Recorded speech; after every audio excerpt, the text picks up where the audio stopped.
사랑의 샘, 평화의 소리, KCR 11시 종합뉴스, 365 헬스, 마이랑이 베이로 변호사 윤영준, JPay 에듀케이션, EL 디자인 전망 좋은 창, JMP 로 이완상 변호사 공동 제공입니다.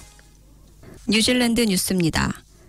크리스토퍼 럭슨 뉴질랜드 총리는 뉴질랜드인들이 크리스마스 전까지 13종의 새로운 항암제에 대한 자금 지원을 발표할 예정이라고 말했습니다. 국민당은 흑색종 외에 방광암, 대장암, 간암, 폐암, 신장암, 두경부암 퇴치에 도움이 되는 13가지 치료법에 총 2억 8천만 달러를 지출하기 위한 캠페인을 벌였습니다.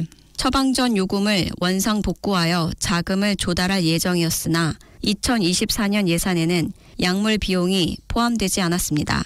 니콜라 윌리스 재무장관은 정부가 예전에 예상했던 것보다 훨씬 더 큰 의약품 구매 기관인 팔막에 대한 자금 부족을 포함하여 노동당으로부터 재정 폭탄을 물려받았으며 이는 의약품 예산을 위해 18억 달러를 되찾아야 한다는 것을 의미한다고 말했습니다.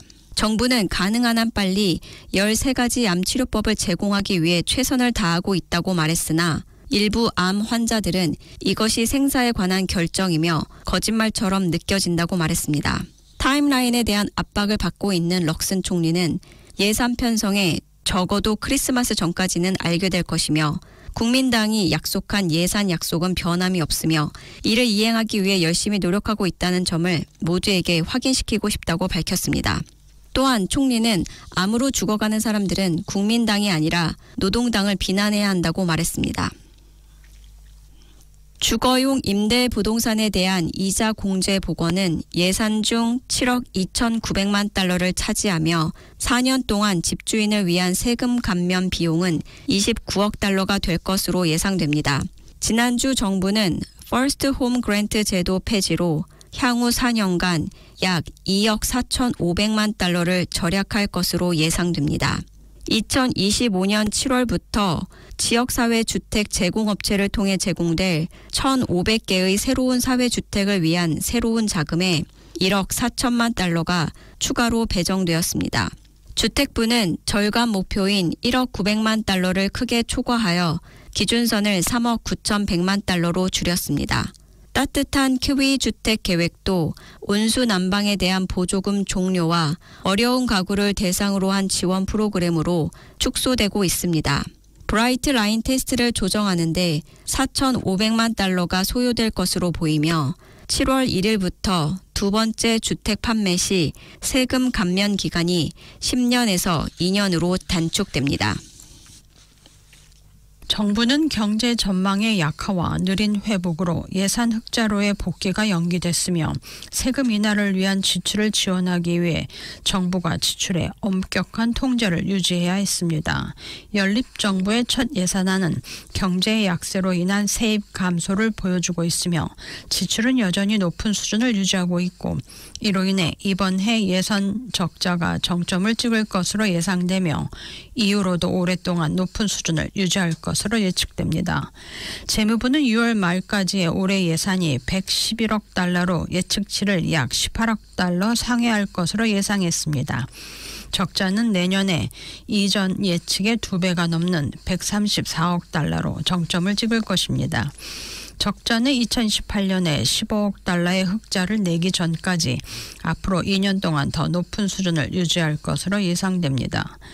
경제 및 재무 전망에서 성장률은 내년에 플러스로 전환돼 향후 3년간 연평균 약 2.9%를 기록할 것으로 예측됐으며 실업률은 내년 6월까지 5.2%로 정점을 찍은 후 약 4.5%를 유지할 것으로 예상됐습니다.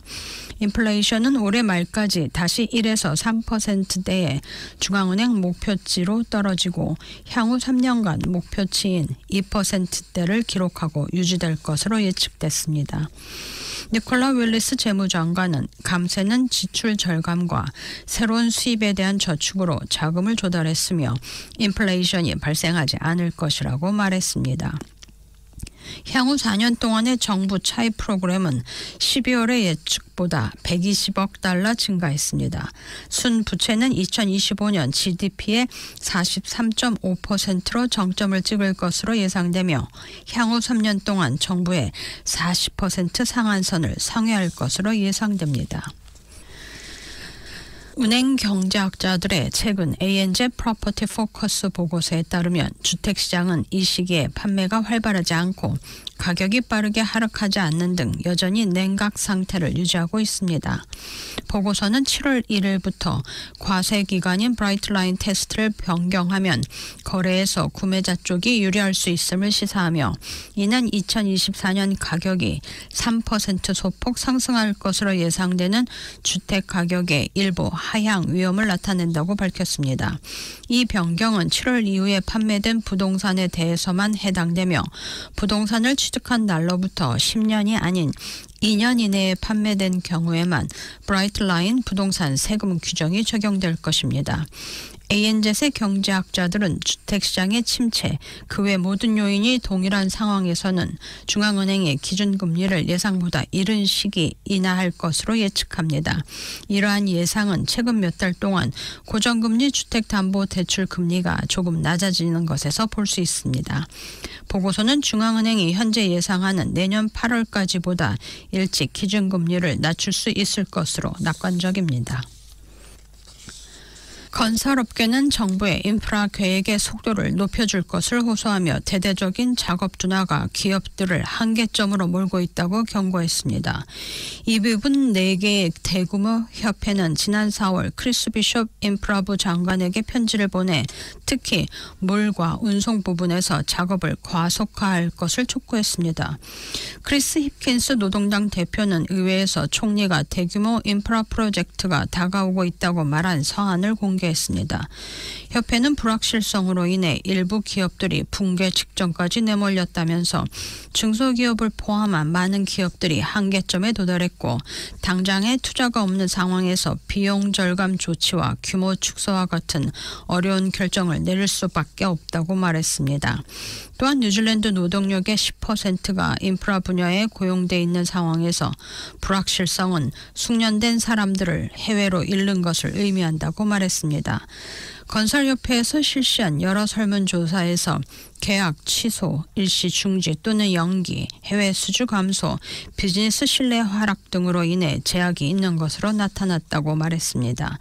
협회 지도자들은 지속적인 인프라 투자를 요구하면서 인프라는 광범위한 건설 및 주택 산업에 연쇄적인 영향을 미치고 만약 적절한 인프라를 가지고 있지 않다면 집을 지을 수 있는 능력에 제한을 받고 또한 상업적인 성장에도 영향을 미친다고 설명했습니다.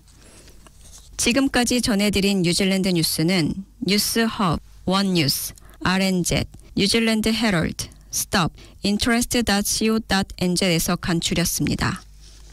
오늘의 환율 정보입니다. 뉴질랜드 달러화 대비 원화의 기준 환율은 848원 25전, 한국에서 보낼 때 856원 73전, 한국에서 받을 때 839원 77전입니다.